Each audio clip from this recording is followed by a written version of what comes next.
محلہ ایسا نہیں جہاں اولاد حسین موجود نہ ہو. ارے بنگال کے اشتہاد میں بھی یہ سادات بخاری اولاد حسین.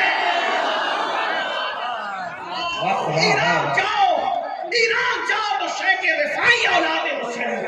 بغداد جاؤ تو شیخ عبد القادر جیلانی اولاد حسین. کیونکہ وہ حسنی بھی ہے, وہ حسینی بھی ہے. غریب نواز اولاد حسین ہے, بختیار کاکی اولاد حسین ہے, محبوب الہی نظام الدین اولیاء اولاد حسین ہے, خواجہ عثمان ہارونی اولاد حسین ہے. کیا پتا چلا جس سے اللہ راضی رہتا ہے اس میں برکت دیتی ہے. حلال کماؤ, تمہاری نسلیں بیٹھ کے کھائیں گے. جب اللہ برکت دے تو کوئی ختم نہیں کر سکتا. آپ کہتے ہیں نہیں میری روزی پہ کسی نے جادو کر دیا. کسی نے جادو کیا ہو یا نہ کیا ہو, ہمارے کرتوت کا جادو اتنا خطرناک ہے, ہمارے گناہوں کا جادو اتنا خطرناک ہے. قرآن کہتا ہے وَمَا أَصَابَكُم مِّن مُّصِيبَةٍ فَبِمَا كَسَبَتْ أَيْدِيكُمْ, کہ تم پر جو بھی مصیبت آتی ہے وہ تمہارے گناہوں کی وجہ سے آتی ہے. کہا مولانا صاحب, سید صاحب, پیر صاحب 30 سال ہو گئے بیٹی کو رشتہ نہیں آتا. میں نے کہا پاپ کرنا چھوڑ دے.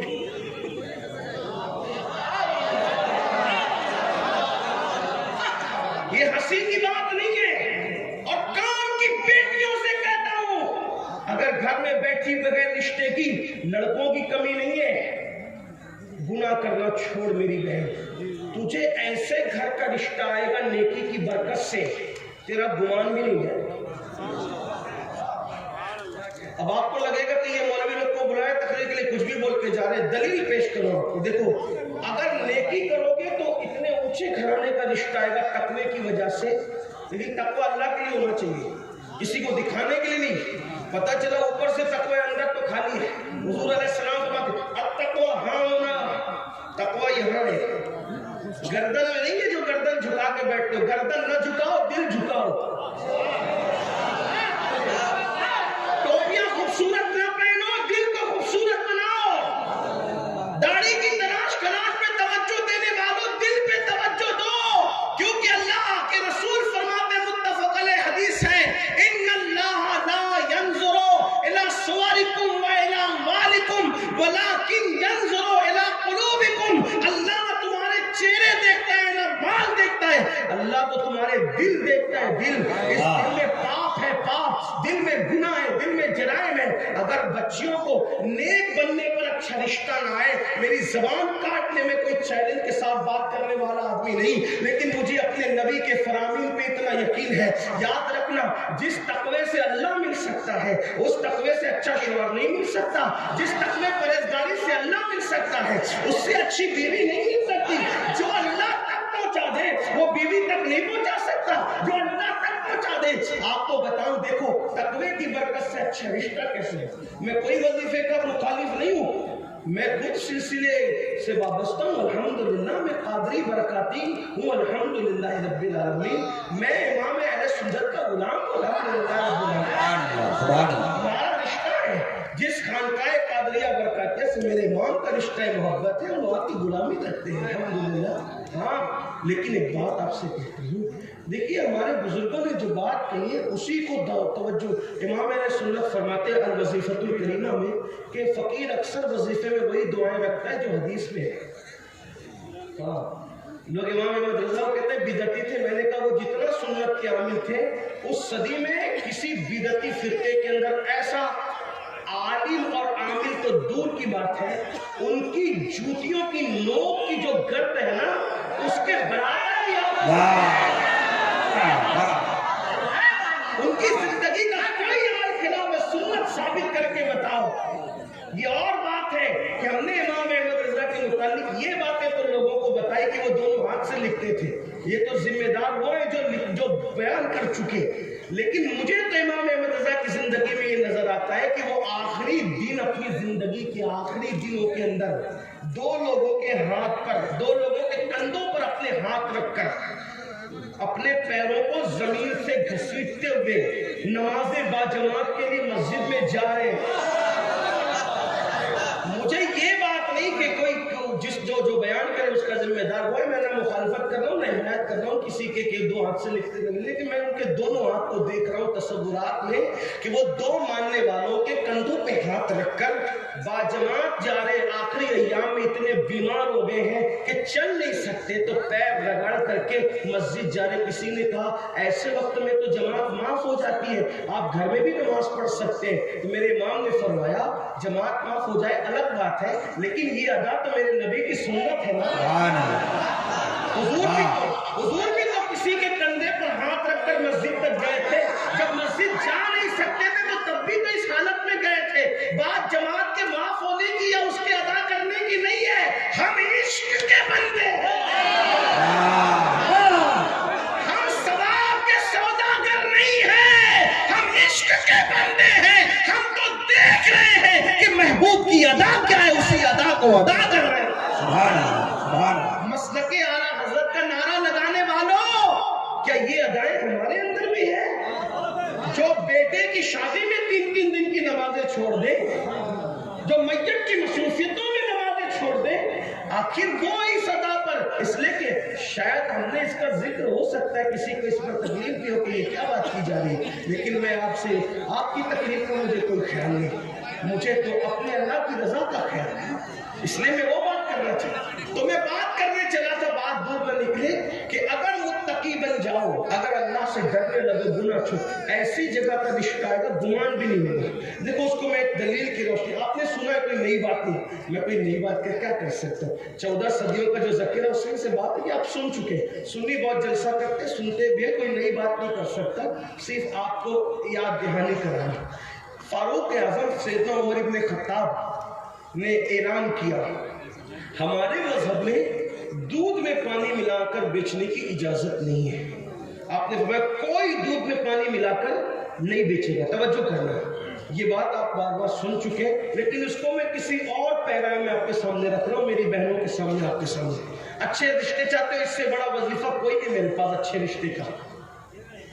فاروق اعظم فرماتے ہیں، میرے نبی کے دوسرے جانشین ہیں، خلیفہ دوم ہیں، فرماتے ہیں کہ دودھ میں پانی ملا کر کے نہ بیچنا. ٹھیک، ہمارے یہاں اسلام میں دیکھو دودھ مہنگا بیچو، کتنا ہی مہنگا، سب لوگ 50 میں بیچ رہے ہو، عام دنوں میں عام حالات میں جب دودھ مل رہا ہو ہر جگہ آپ 100 میں بیچیے نا. آپ کا کس نے قلم پکڑا ہے کہ آپ نہ بیچیں؟ فتح القدیر کا یہ جو جزیہ ہے اسی پر تو نوٹ کی استعمال کی اجازت امام نے لکھی ہے نا کہ اپنی 1 پیسے کی چیز آپ 1000 میں بیچتے ہیں. عام حالات میں اگر کھانے پینے کی چیزوں کی قلت نہ ہو، حالات عام ہو، مارکیٹ اوپن ہو، تو آپ کتنے میں بھی بیچ سکتے ہیں. جس کو پسند آئے گا لے گا، نہیں پسند آئے گا نہیں لے گا. 50 روپے لیٹر بیچنا، آپ پیور بیچیے، 100 میں بیچیے جس کو پسند. اب یہ ایک بات یاد رکھنا، آج بھی پیور کے خریدار لوگ ہیں، لوکل مال بہت سارے لوگ پسند نہیں کرتے. اور ایک بات آپ سے کہتا ہوں، اللہ کو راضی کرنے کے لیے پیور مال بیچو گے، کوئی خریدنے آئے نہ آئے، اللہ فرشتوں کو بھی انسان بنا کے بھیج دے گا. وہ رزاق ہے. یہ باتوں کو آپ کسی مجذوب کی بڑھ کہہ سکتے ہیں، کسی دیوانے کی آواز کہہ سکتے ہیں، لیکن عمل کر کے دیکھنا سچی بات ہے. تو عرض کیا کر رہا تھا، فاروق اعظم نے فرمایا پانی ملا کے نہ بیچنا. اب تو دودھ میں پانی ملا کے نہیں بیچا جاتا، اب تو پانی میں دودھ ملا کے بیچا جاتا ہے. ہاں چیک کریں، بلکہ اب تو دودھ بھی نہیں ہے، لوگ پتہ نہیں کیسے کیسے کیمیکل کے اندر جو وہ پانی ملا کر کے اس کو چائے بنا کر کے بیچتے. اب تو ریلوے اسٹیشن کی چائے پینے کی ہمت بھی نہیں ہوتی، پتہ نہیں دودھ ملا ہوا کہ کیا ملا ہوا، خدا جانے کیا ملا. یہ حالات ہے. لا الہ الا اللہ. اسلام کا نظام کتنا خوبصورت ہے.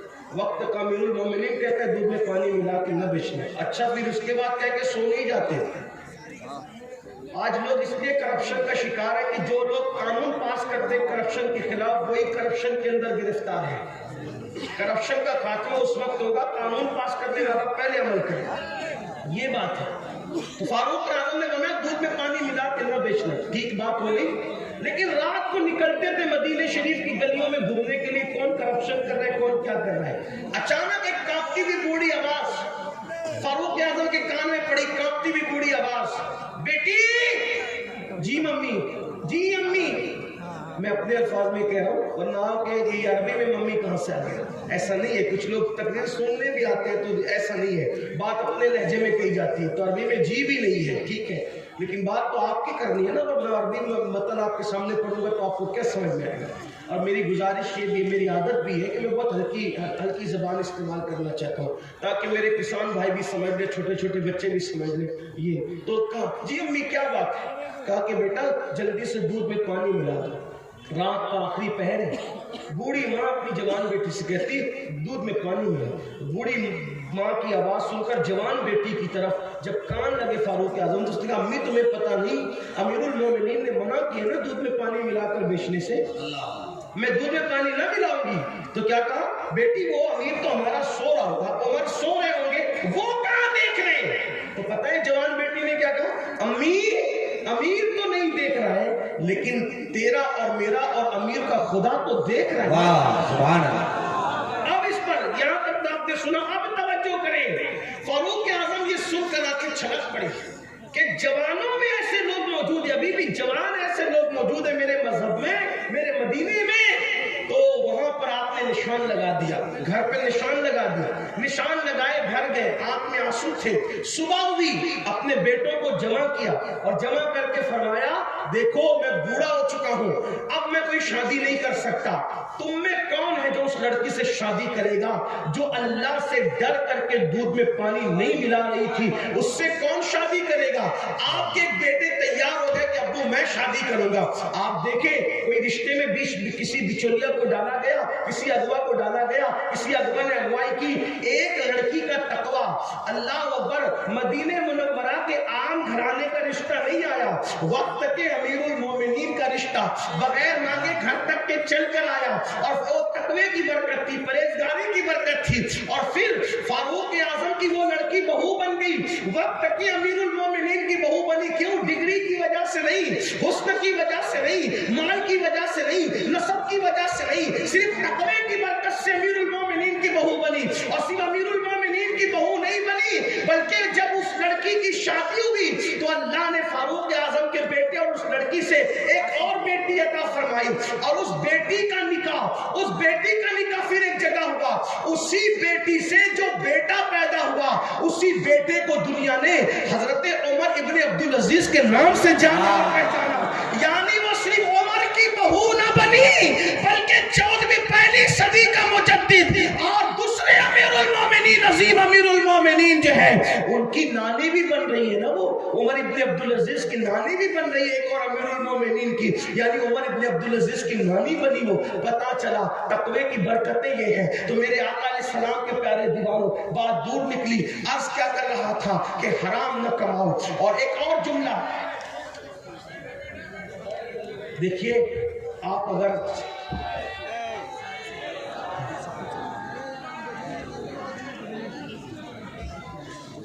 وقت تو پہلے ہی کم ہے، مجھے اپنی بات کر لینے دیں، اور آپ لوگ بہت اچھا سن رہے ہیں ماشاءاللہ۔ میں اس علاقے میں پہلی بار آیا ہوں، بنگال کا نام بہت سنا تھا لیکن پہلی بار آپ کے علاقے میں بہت محبتی لوگ ہیں، بڑے پیارے لوگ ہیں، بہت اچھے لوگ ہیں۔ استقبال کر لیں، حضرت تشریف لا رہے ہیں، جو بھی مہمان آ رہے ہیں ان کا استقبال کر لیں۔ نعرہ تکبیر، نعرہ رسالت، مسلک اعلیٰ حضرت فیضان بخاری، عرص بخاریہ،